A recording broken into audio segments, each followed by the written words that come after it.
FSN Radio. It's all about what's next. Go to financialsurvivalnetwork.com and sign up for your free weekly newsletter. You'll also get 3 free reports. The Financial Survival Network.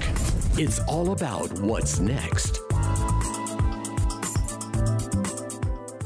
Welcome. You are listening to the Financial Survival Network. I'm Kerry Lutz, and today is 2/22/20. Hard to believe. The month is rapidly approaching its end, but a lot of us are just getting started here. I'm getting started for the year. I'll tell you, it's been an amazing year so far. Market going crazy, precious metals going crazy, everything going crazy. Hopefully, you're wearing your surgical masks so you don't have to risk you know what's going on out there with the coronavirus. Anyways, well, we're going to talk about a serious topic, and that is women taking the initiative, planning for your retirement, planning for life here. And according to my next guest, it's something you ladies don't do enough of, you don't get involved in enough of, and it's only going to come back to bite you later on. And the person you're about to hear from is Arwen Becker. And Arwen, your financial advisor and owner of Becker Retirement Group. We're thrilled to have you back on. And so what is a modern woman to do when it comes to financial planning? Well, I think more than anything, well, thank you very much for having me, Kerry, but I think more than anything, women just really need to take responsibility, sole responsibility. I think, natural tendencies maybe that we've seen to our parents, even though a lot of us women, a vast majority are breadwinners in their household, that they're still kind of allowing other people to manage their thought process about money, or just figuring because I just don't have enough time, that they kind of put it on the back burner. And, I've mentioned many times that 80% of men die married and 80% of women die single. So it really puts women in this position where they've got to be solely responsible, whether married or not, for their financial picture and understanding it and getting educated and taking responsibility for that. Mm-hmm. So is this more a cultural thing? How did this situation come about? I think from a lot of the women that I've talked to just over the years, it's partly just what they've seen through their family. And a lot of times parents had talked to their sons about investing, but the daughters were kind of out of that conversation. And so part of it has just been generational, just kind of a generational pass down. But another part of it is a lot of times women are caring for children. And there really is, truthfully, only so much time in a day. And so if a woman naturally gravitates towards the operational part of the home, even if both her and her spouse are working, there's only so much time. And so that's a really easy way, or really easy excuse as to why people allow that to kind of go into the background, and women don't just say, you know what, hey, I need to go to a class, or I need to sit down with an advisor, or I need to crack a book, and I need to start educating myself in this area of finances and retirement planning and just basic financial planning. And then also be willing to sit down and talk to my kids about that too, so that they have the platform that they need to be able to succeed in the future. Right. So it's really, you have to make this a priority, because if you don't, it's one of those things you're probably not going to get around to, is it?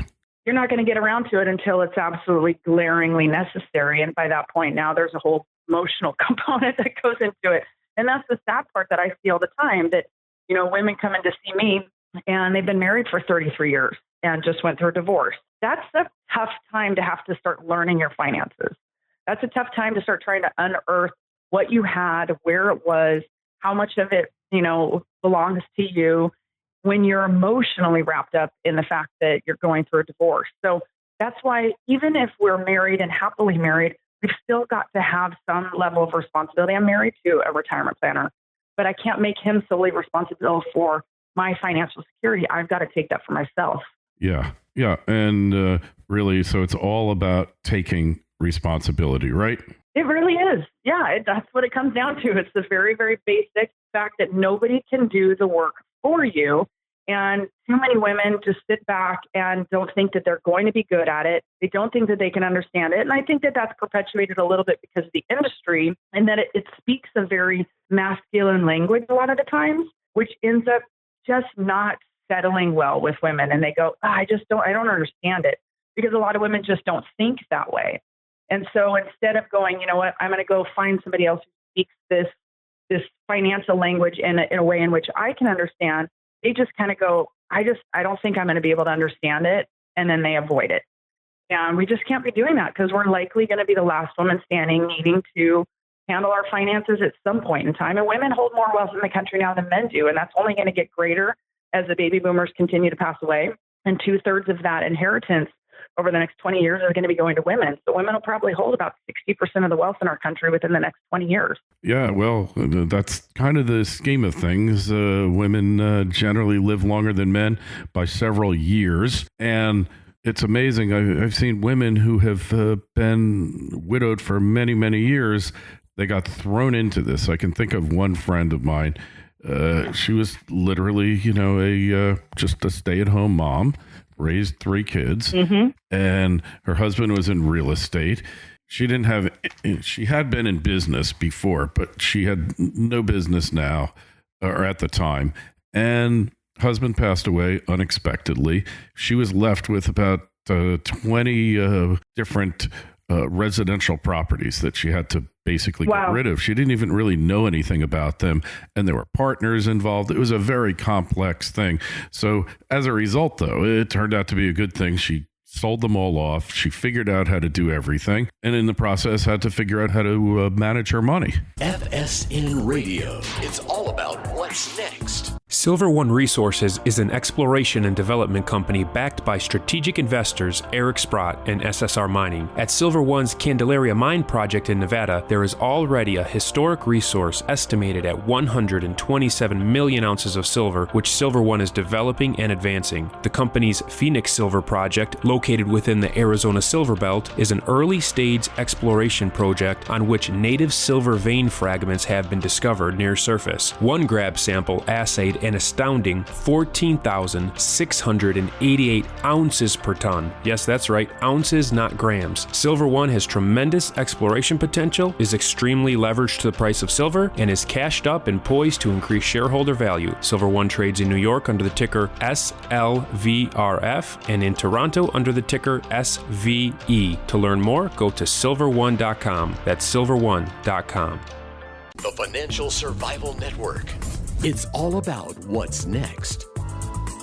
Right. And you know what? There's the proof in it. She was able to do it when the fear or the anxiety or the frustration became greater of not doing it. And then finally was in a position where nobody was she didn't have anybody else to rely on. I've seen that. I had a gal who came to us through our tax practice years ago, and her husband was the only person that we'd ever met. She never came in with them when they were getting their taxes done. So 3 years in, she sent us an email saying that her husband had become ill. And then about 3 or 4 weeks later, he passed away. So when she came in to sign for her taxes, she had a girlfriend with her because we found out that she was totally deaf. Oh my God. She was the most extreme case of any woman I've ever seen, completely detached from her finances. He was the brains, she was the brawn, as she put it. They were married for 42 years. And she did not know where any of their money was except their bank account.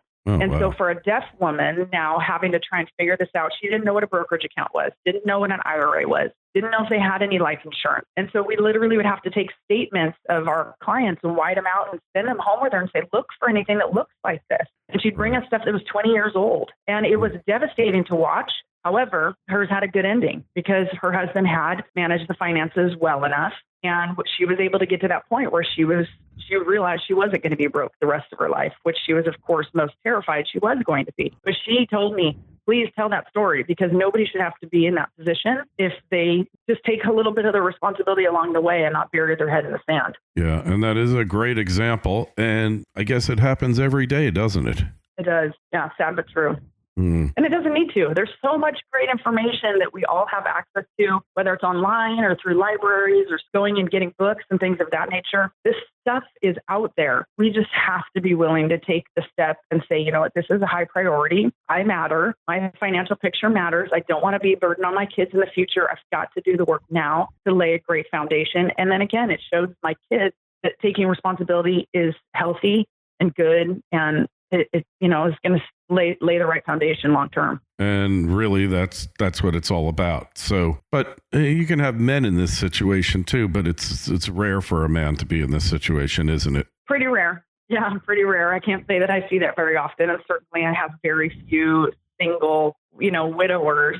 80+% of my single clients are female. So yeah, it definitely does happen, but it's much more rare. There's no doubt about it. Yeah. So in advice to women who could be in that same position in the future, what do you tell them to do? Well, believe that you can. Believe that you are valuable enough to go out, get educated, that long term it's going to be the best thing for you to not only be able to understand the basics of it, know where your money is, you're married or not, doesn't matter, know where your money is, be able to have a clear picture, because somebody's going to be coming up behind you figuring this out. If it's, if you happen to pass away before your spouse, they're going to have to make sure they know where everything is. But really, the likelihood is your kids are going to be coming behind you. So having it clearly identified, having a great relationship with a retirement planner that your kids can talk to and be able to get some direction when they're trying to help you, maybe if you have to go and receive some sort of health care. These are all really necessary pieces. You just have to put a greater value on your worth to be able to get this piece handled. And believe me, you can do it, because just like Carrie said, and just like me, I've seen women who've been forced in that position and they do it just fine. But it's even better when you don't have to be forced that way. And that's really the best thing is ounce of prevention, worth a pound of cure, all those cliches. We know them well. And you just don't want to be in this situation where your back is going to be up against the wall, even to the point of if there's insurance, but not knowing where the policy is or who it's with. Right. All of that. And then you got to do the forensic audit to go through the checkbook and see where the premiums were. And who knows, you might not even be paying premiums. And then it's a mess, right? It's just a total mess. So you can avoid that mess. So people want to find out more about what you're doing, and they want to connect with you. Where is the best place for them to find you on the web? Yep, at beckerretirement.com. And then also my book is in the final round of editing. It's called She Handled It, and So Can You, an inspiring and empowering financial guide for women in or nearing retirement. So we're looking at that being out within the next 2 or 3 months. All right. Excellent. Hey, any questions or comments? Write us, KL@CarrieLutz.com, Twitter feed @CarrieLutz, Facebook page, Financial Survival Network. And of course, the website is financialsurvivalnetwork.com. Really appreciate you coming on, Arwen, and sharing your knowledge with us. And hey, great advice, easy to avoid. I know we don't have a huge female audience, but I know there's enough of you out there. I get your emails all the time. So we put this on there just for you so that you know not to get into that situation. Arwen, been a pleasure. Thanks so much. We'll talk to you again soon. Thank you very much. Appreciate it. FSN Radio. It's all about what's next. Go to financialsurvivalnetwork.com and sign up for your free weekly newsletter. You'll also get 3 free reports. The Financial Survival Network. It's all about what's next.